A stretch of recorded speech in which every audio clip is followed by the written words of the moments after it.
Naquele tempo, os judeus começaram a murmurar a respeito de Jesus, porque havia dito: Eu sou o pão que desceu do céu.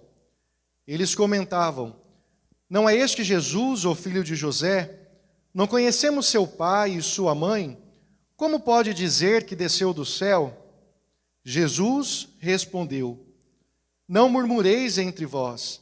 Ninguém pode vir a mim se o Pai que me enviou não o atrair. E eu o ressuscitarei no último dia. Está escrito nos profetas: todos serão discípulos de Deus. Ora, todo aquele que escutou o Pai e por ele foi instruído, vem a mim. Não que alguém já tenha visto o Pai. Só aquele que vem de junto de Deus viu o Pai. Em verdade vos digo: quem crê possui a vida eterna. Eu sou o pão da vida. Os vossos pais comeram o maná no deserto, e no entanto morreram. Eis aqui o pão que desceu do céu. Quem dele comer nunca morrerá. Eu sou o pão vivo descido do céu. Quem comer deste pão viverá eternamente, e o pão que eu darei é a minha carne dada para a vida do mundo. Palavra da salvação. Glória a vós, Senhor. Queridos irmãos, pastoral familiar, povo de Deus, nesta liturgia nós celebramos o 19º domingo do tempo comum.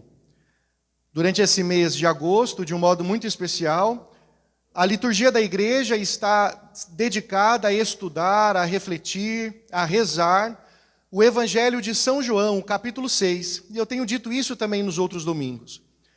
O capítulo 6 do Evangelho de São João é um capítulo totalmente eucarístico, onde Jesus irá fazer um discurso a respeito do pão, se apresentando como o pão da vida, se apresentando como a saciedade do mundo. No primeiro domingo, nós vimos que Jesus multiplicou os pães. No segundo domingo, Jesus se apresenta à multidão e a multidão vai atrás dele e ele se apresenta a todos como o pão da vida. E, inclusive, chama a atenção daquela multidão porque estava atrás dele somente atrás dos milagres e não atrás dos sinais. E hoje, de um modo muito especial, Jesus se apresenta novamente como o pão da vida. Já não mais à multidão, mas aos judeus incrédulos que murmuravam a respeito disso. E Jesus dá um passo a mais, porque ele não vai mais se apresentar somente como o pão da vida, mas ele irá dizer, neste trecho, nós ouvimos, que aquele pão é a sua própria carne. Olha que profundo isso. Olha Jesus nos dando sinais a respeito da Eucaristia. Jesus já apontando aquilo que depois, ao longo dos séculos, a igreja, os sacerdotes, os bispos realizarão junto com o povo de Deus. E nas primeiras leituras deste tempo que nós estamos caminhando, no capítulo 6, nós sempre encontraremos leitura do livro do Êxodo, falando a respeito da caminhada do povo de Israel no deserto e da ação de Deus, da bondade de Deus em favor deste povo, que também murmurava, onde o Senhor enviará para eles o maná do deserto. Nós podemos dizer que esse mês de agosto, mês vocacional, nós estamos em um grande retiro eucarístico. A igreja nos propõe a refletir a respeito da Eucaristia. E olha, aqui tem um grande sinal para nós, um grande valor.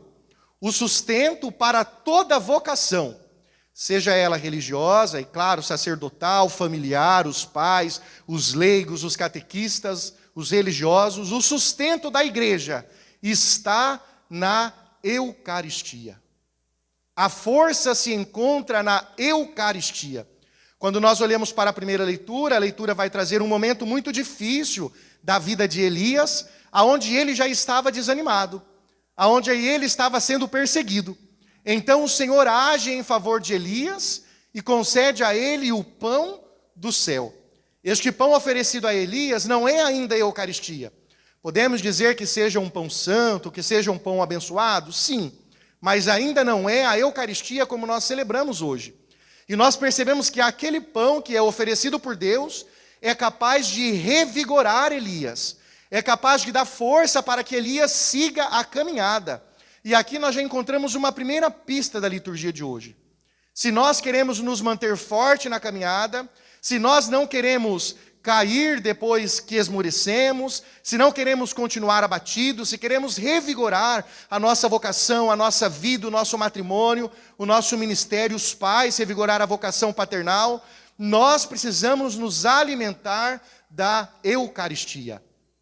A Eucaristia é a fonte de todas as graças da igreja. De todos os sacramentos, nós podemos dizer que a Eucaristia é o sacramento mais importante. Porque todos os outros sacramentos comunicam a graça de Deus. Mas na Eucaristia nós encontramos não somente a graça de Deus, que é abundante, mas encontramos também o próprio autor da graça. É Jesus que está no pão. E nós podemos criar essa primeira lição. Quantas vezes nós nos dirigimos à igreja, nos dirigimos à Santa Missa, às vezes abatidos, e uma música, um momento de adoração, ou quando recebemos a Eucaristia, quando ouvimos a palavra de Deus, quando o padre diz algo na homilia, é capaz de nos tocar profundamente e redirecionar a nossa vida, redirecionar os nossos sentimentos, redirecionar a nossa semana. A Eucaristia tem esse poder, e diria mais, que até quando não sentimos nada, Deus está agindo, talvez de uma forma ainda mais extraordinária, agindo onde nós não imaginamos, nos tocando lá no profundo da nossa alma. Às vezes nós estamos como essa multidão, vamos atrás do Senhor murmurando, vamos atrás do Senhor pedindo sinais, quando na verdade o maior sinal se realiza na missa, na consagração, na transubstanciação do pão e do vinho. É interessante perceber no Evangelho de São João, que São João vai colocar na boca de Jesus 7 vezes esta frase: eu sou. E se nós procurássemos nos relatos bíblicos referências no Antigo Testamento, nós vamos perceber que Deus, ao se apresentar a Moisés, quando Moisés pergunta para Deus o nome, Moisés vai dizer: eu sou. E São João, então, apresenta Jesus, tenta revelar através disso a divindade de Jesus, Jesus como Deus. E Jesus, no Evangelho de São João, irá dizer 7 vezes. 7, na Bíblia, é o número da perfeição, para dizer que agora a plenitude de Deus chegou. Jesus irá dizer: eu sou o bom pastor, eu sou o caminho, a verdade e a vida, eu sou o pão da vida. Várias referências Jesus irá fazer. E ainda nós poderíamos dizer que em outras cartas, como em Apocalipse, quando Jesus vai dizer: eu sou o alfa e o ômega, o princípio e o fim. De um modo muito especial deste evangelho, eu gostaria de destacar 3 pontos para nós. Primeiro, quando Jesus vai dizer assim, quando os judeus vão dizer para Jesus: não conhecemos seu pai e sua mãe? Quando os judeus dizem isso para Jesus, quando eles murmuram isso a respeito de Jesus, nós percebemos que mesmo estando com Jesus, mesmo caminhando com Jesus, eles estavam muito presos à forma humana de Jesus, aquilo que era exterior a Jesus. E às vezes nós também podemos ser assim. Às vezes nós podemos vir na missa, participar da missa, vermos o pão ser erguido, o pão consagrado, mas não olhar, não participar de modo inteiro, com fé, com coração, como quem tem desejo de estar na presença de Deus. E isso é tão verdade que Jesus logo em seguida vai dizer assim: ninguém vem a mim se o Pai não o atrai. Nós podemos dizer aqui que Jesus está falando a respeito da fé, que é necessário ter fé. E às vezes nós ouvimos por aí as pessoas dizendo: olha, mas eu não tenho fé, a minha fé acabou. Isto é um grande erro, na verdade. Nós não podemos dizer que a nossa fé, que nós não temos fé. Nós não podemos dizer que a nossa fé acabou. A fé é uma virtude teologal. Deus concede a fé para todos, para os bons, para os maus, para aqueles que vêm na missa, para aqueles que não vêm. A grande diferença nisso tudo é que existem aqueles que realmente isso acontece, aqueles que têm muita fé e aqueles que têm pouca fé. Só que para aumentar a nossa fé depende muito de nós.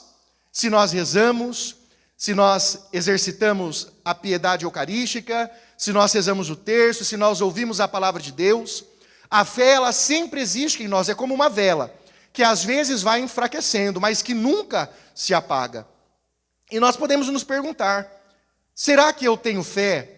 Será que eu tenho cuidado deste dom que Deus me concedeu? Eu como pai, como mãe, os pais, a família são os guardiões da fé.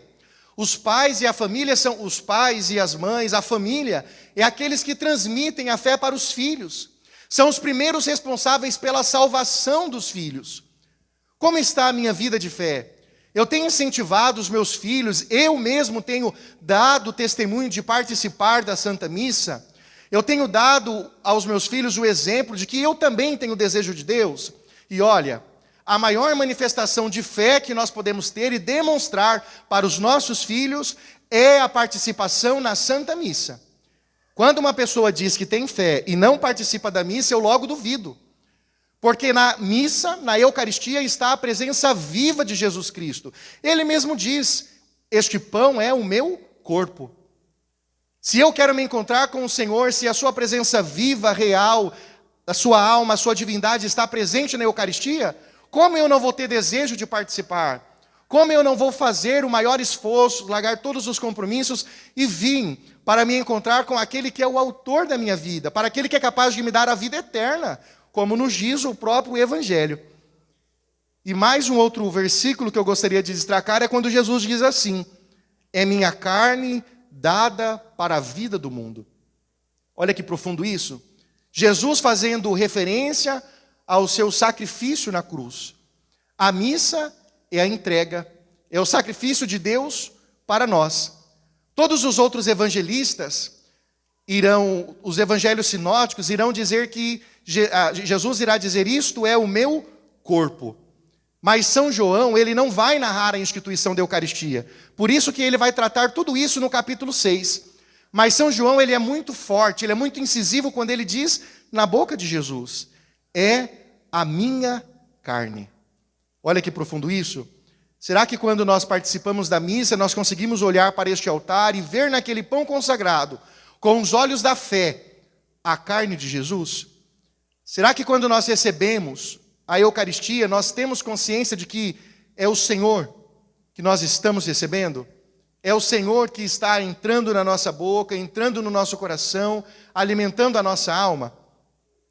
E por fim, eu gostaria de dizer uma frase de Santa Teresa dos Andes, quando ela diz assim: quem não amou Deus na terra, o que vai fazer no céu? Nós precisamos nos perguntar: a maior prova de amor que nós podemos dar a Deus é estar na missa, é rezar, é adorar Jesus. Mesmo que por algum motivo nós não possamos receber, vai nos dizer o Evangelho que as pessoas que tocavam, que estavam na presença de Jesus já eram curadas. Imagina nós, que temos a graça de todo domingo estar na presença do Senhor. Mesmo que talvez não podemos tocá-lo, mas Ele é amor. Ele irradia a sua graça para todos aqueles que vão atrás. Jesus não faz exclusão de ninguém. E nos encoraja Santa Teresa dos Andes: quem não amou Deus na terra, o que vai fazer no céu? Que essa frase não nos coloque medo, mas nos encoraje a sempre estar na presença de Jesus eucarístico. Louvado seja nosso Senhor Jesus Cristo.